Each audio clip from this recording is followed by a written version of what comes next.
평생교육원 수강생 여러분 반갑습니다. 오늘도 하나님의 은혜가 여러분 모두와 함께 하시기를 바랍니다. 오늘은 6번째 강의 시간입니다. 이제 30문에서 35문인데요. 은혜 언약 이런 주제를 가지고 강의를 진행하겠습니다. 우리 잠깐 기도하겠습니다. 하나님 아버지 감사합니다. 사랑하는 우리 수강생들 이렇게 이 강의를 통해서 하나님의 말씀을 알게 하시고 또 바른 교의를 깨닫게 하셔서 이제 어떤 어려움 가운데서도 혹은 유혹 가운데서도 진리를 꼭 붙잡을 수 있는 하나님의 사람들이 되도록 도와주시옵소서. 예수님 이름으로 기도드립니다. 아멘. 자, 이제 30번부터 우리가 먼저 좀 보도록 하겠습니다. 음, 이, 이제 이 하나님께서 모든 인류를 죄와 비참한 지위에서 멸망하게 버려두셨는가라는 것입니다. 답은 하나님께서 모든 사람을 행위 언약이라 칭하는 첫 언약을 위반하여 타락한 죄와 비참한 상태에 멸망하게 버려두지 않으셨다는 겁니다. 멸망하게 버려두지 않고 단순히 사랑 긍휼 하심으로 은혜 언약이라고 칭하는 둘째 언약으로 그 가운데 택한 자를 구출하시어 그들로 하여금 구원의 지위에 이르게 하셨다는 겁니다. 먼저 여기 행위 언약이라고 하는 표현이 나와 있고요. 은혜 언약이라는 표현이 나와 있습니다. 하나님과 사람이 맺은 두 가지 언약은 행위 언약과 은혜 언약입니다. 아담이 순종을 통해서 하나님과 맺은 언약이 행위 언약입니다. 즉 선악과를 먹지 않기로 하고 하나님과의 관계를 맺어가는 것이지요. 이것이 깨어졌기 때문에 하나님께서는 택한 자를 구원하시기 위해서 은혜 언약을 세우셨습니다. 자, 그러면 하나님이 택한 자만 구원하신다고 해서 불공평하시냐? 그렇게 볼 수 없습니다. 왜냐하면 이는 하나님의 무한하신 자비하심을 나타내는 것입니다. 모든 사람이 다 하나님과의 관계가 끊어졌고 그 결과로 멸망을 당하고 형벌을 받을 수밖에 없는 것입니다.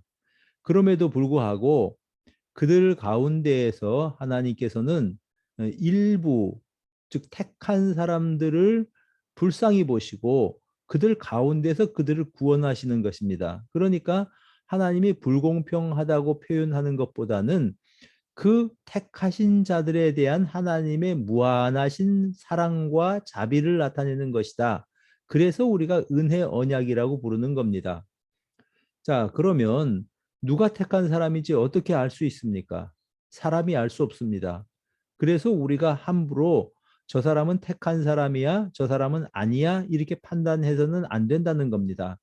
다만 내 자신을 볼 때 내가 회개해서 하나님을 알게 되고 믿게 되고 예수 그리스도의 은혜로 거듭난 새 사람이 되었다. 그리고 성령의 은혜 가운데 살아가는 나의 모습을 볼 때에 내가 택한 사람 가운데 한 사람이구나 하는 것을 스스로 알 수 있을 뿐입니다.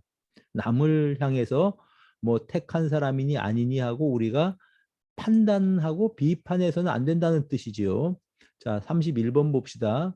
은혜 언약은 누구와 이제 은혜 언약은 누구와 맺으셨는가라는 것이죠. 은혜 언약은 둘째 아담이신 그리스도와 맺으시고 그 안에서 그 후손인 모든 택한 자와 맺으셨다. 이렇게 말씀을 답을 이제 하면 됐는데요. 먼저 행위 언약은 하나님께서 아담과 맺으신 언약이지요. 아담은 인류의 대표였습니다. 반면에 은혜 언약은 하나님께서 그리스도와 맺으셨습니다. 아담과 맺으신 언약이 첫째 언약이라고 한다면 그리스도와 맺은 언약은 둘째 언약이라고 말씀드릴 수 있고요. 이런 의미에서 그리스도는 둘째 아담이라고 부를 수 있습니다. 자, 은혜 언약에서 그리스도는 모든 인류의 대표가 아닙니다. 모든 택한 자들의 대표입니다. 성경에서는 제한된 일부의 사람들만이 구원을 받는다는 언급이 자주 등장합니다. 예를 들면 사도행전 13장 48절에 이방인들이 듣고 기뻐하여 하나님의 말씀을 찬송하며 영생을 주시기로 작정된 자는 다 믿더라. 자, 하나님의 말씀이 전파되었습니다. 그런데 그 가운데 영생을 주시기로 작정된 자들이 있다는 말입니다. 이 하나님의 말씀을 받아들이고 믿는 사람은 하나님께서 영생을 주시기로 작정한 사람이다. 이런 뜻입니다. 어떤 사람들은 만인 구원설을 지지합니다. 하나님이 사랑이시다. 그러므로 하나님께서 인간이 죄가 있다고 해서 영원한 벌에, 영벌에 이렇게 이제 이 처하게 두시는 것은 그거는 하나님의 사랑과 어긋나는 것이다. 그렇게 이야기를 합니다. 그래서 결국은 모든 사람이 구원받을 것이다. 이런 주장이죠. 그러나 성경에서는 이를 말하지 않습니다. 우리는 성경이 가라는 데까지 가고 성경이 서라는 데까지 서는 것이 그리스도인의 자세다라고 하는 말씀입니다. 그럼 그 은혜 언약은 창세 전에 맺어졌습니다. 이것이 인류 타락 후에 나타나는 것입니다. 그래서 창세 전에 삼위 하나님 사이에 언약을 맺으신 것이 바로 은혜 언약이다. 그래서 에베소서 1장 4절에는 창세 전에 그리스도 안에서 우리를 택하셨다고 성경이 기록합니다. 우리가 이거를 다 이해할 수 없지만 우리가 하나님의 자녀가 되고 하나님의 택한 백성이 된 것은 창세 전에 이미 이루어진 것이다. 창세 전에 하나님은 나를 우리 수강생 여러분을 하나님의 백성으로 이미 하나님께서는 작정해 놓으셨다라고 성경이 증거하는 겁니다. 32번 보겠습니다. 하나님의 은혜가 둘째 언약에 어떻게 나타나 있는가? 하나님의 은혜가 둘째 언약에 나타났으니 곧 죄인들에게 중보와 그에 의한 생명과 구원을 값없이 예비하시고 제공하시어 그들이 중보와 관계를 맺게 될 조건으로 신앙을 요구하시고 그의 모든 택한 자에게 성령을 약속하여 주심으로 다른 모든 구원하는 은혜와 함께 그들 안에서 그 신앙을 공작하게 하시고 하나님께 대한 그들의 참된 신앙과 감사의 증거로서 또는 하나님께서 그들을 구원을 향해 정명하신 방법으로서 모든 일에 거룩히 순종할 수 있게 하심에 나타날 수 있다. 참 어렵죠. 표현이. 우선 하나씩 설명을 해드리겠습니다. 우선 은혜라고 하는 것은 하나님께서 이 진노와 저주를 받기에 합당한 자들에게 베푸시는 은총을 의미합니다.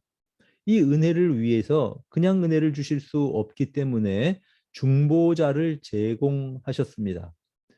이 중보자는 적대적인 관계에 있는 양자를 화해시키는 사람이거든요. 사람들은 스스로 하나님과 화목할 수 없습니다. 하나님이 은혜를 우리가 스스로 받을 수 없다는 것이죠. 그래서 중보자가 필요합니다. 그리스도는 죄로부터 구원과 영생을 제공하신다. 다시 말씀드리면 죄악에 빠진 인간들에게 구원과 영생을 주시는 분으로 이 세상에 오셨습니다. 그런 것이 이제 중보자인데 이 중보자를 통해서 우리는 하나님의 은혜, 구원과 영생을 받는다는 것입니다. 그러면 이 은혜 언약을 얻을 조건은 예수 그리스도를 믿는 것이죠. 그런데 예수 그리스도를 믿는 자체가 하나님의 선물이라는 것입니다. 우리 인간이 스스로 믿음을 가질 수 없다는 것이 성경의 교훈입니다. 하나님은 우리 마음속에 성령의 특별한 역사를 통해서 믿음을 선물로 주시는 것입니다. 그래서 우리가 진정으로 예수님을 믿어야 되겠다. 그리스도께 나가야 되겠다. 이런 마음을 가지고 있다는 자체는 내 속에서 생긴 마음이 아니고 하나님께서 선물로 성령을 통해서 우리에게 주신 말씀, 생각이다. 그런 마음이다라는 것입니다. 성령께서는 회개와 성화와 같은 다른 모든 구원의 은혜들을 우리 속에서 이루어 가십니다. 다시 말하면 내가 죄인이라는 것을 깨닫게 되고 회개하게 되고 하나님의 은혜만 바라보게 되고 그리고 예수 그리스도를 믿고 따르겠다고 결단하게 되고 하는 모든 것들이 성령께서 우리 마음속에서 일하시는 것입니다. 이런 성령의 역사의 결과로 하나님의 계명에 순종하는 삶을 살게 됩니다. 이거는 구원받기 위해서 순종하는 것이 아니고 하나님께 대한 하나님의 은혜에 대한 감사의 표현입니다. 즉 하나님의 은혜가 이제 이 둘째 언약에 그 은혜의 언약이 어떻게 나타나는가 하는 것들은 대략 이런 과정을 통해서 나타난다라고 여러분들이 이해하시면 될 것입니다. 자, 그러면 33번째 이제 이 문제를 봅니다. 은혜의 언약은 항상 같은 양식으로 집행되는가? 그 답은 이렇습니다. 은혜 언약은 항상 같은 양식으로 집행되지 아니하였으니 구약 시대의 집행은 신약 시대의 집행과 다른 것입니다. 우선 행위 언약은 아담의 범죄 이후에 종결됩니다. 왜냐하면 아담이 행위 언약을 깨버렸으니까요. 은혜 언약은 우리 조상들이 에덴에서 쫓겨난 이후에 시작이 됩니다. 이제 물론 이것이 처음 은혜 언약이 그 삼위 하나님 사이에서 이제 이 언약을 맺은 것이 사실이고요. 그러나 쫓겨난 이후에 이것이 나타났다 이런 의미이죠. 그러나 구약 시대와 신약 시대는 은혜 언약이 각각 다르게 시행되었습니다. 이것은 구약의 구원의 방법, 신약의 구원의 방법이 이제 다르다는 것은 아닙니다. 그래서 흔히 구약에는 우리가 행함으로 구원받고 신약에는 은혜로 구원받는다. 구약에는 흔히 제사를 통해서 구원을 받고 신약에는 예수님 통해서 구원받는다라고 생각을 하기가 쉬운데 그것이 아니라는 거죠. 구약의 은혜 언약은 사실 신약의 은혜 언약의 그림자입니다. 구약에서 나오는 모든 은혜 언약도 사실은 신약의 그림자로 그 은혜를 완전한 은혜를 보여주는 이제 이 어렴풋하게 보여주는 역할을 한다 이렇게 보시면 됩니다. 그래서 구약의 성도들 역시 은혜 가운데 구원을 받는 것이고 은혜 가운데 거하는 사람들이다 이렇게 우리가 보셔야 하는 것입니다. 34번째, 구약시대 은혜 언약은 어떻게 집행되었는가? 그 답을 보면요. 이제 약속, 예언, 제사, 할례, 유월절, 기타 예표와 규례로 집행되었다. 그리고 이거는 그리스도를 예시하였고 그리고 메시아를 굳게 믿게 하기에 구약 시대에서는 충분했다는 말씀이죠. 자, 우리가 자세히 좀 설명을 드리겠습니다. 구약 시대 때 유월절이나 희생제사가 있었죠. 이거는 피 흘림이 없이는 죄 사함이 없다는 교훈을 그들에게 준 것이죠. 그래서 그 백성들이 우리가 구원을 얻으려면 죄 용서함을 받으려면 피를 흘려야 되는구나. 바로 이런 것들을 알게 하였고 이것을 통해서 십자가에서 예수님이 피 흘려서 돌아가실 그런 그리스도에 대한 예표를 그들에게 보여주셨다. 이런 말씀입니다. 구약의 예언이나 희생제사, 할례 등은 그리스도의 구원의 한 일면을 보여주는 겁니다. 그러나 그것이 그리스도라는 건 아니죠. 구약의 모든 어떤 이 제사나 어떤 할례 제도들이 그리스도라고 하는 건 아니죠. 자, 이런 것입니다. 나병 한번 예를 들어 봅시다. 나병에 대한 규례가 성경에는 굉장히 자세히 나와 있잖아요. 근데 이 나병은 이제 사실은 죄의 상징으로 볼 수 있는 것입니다. 죄의 상징. 그 나병을 통해서 얼마나 죄가 끔찍한지 그리고 전염되기 쉬운지 우리에게 보여주는 것입니다.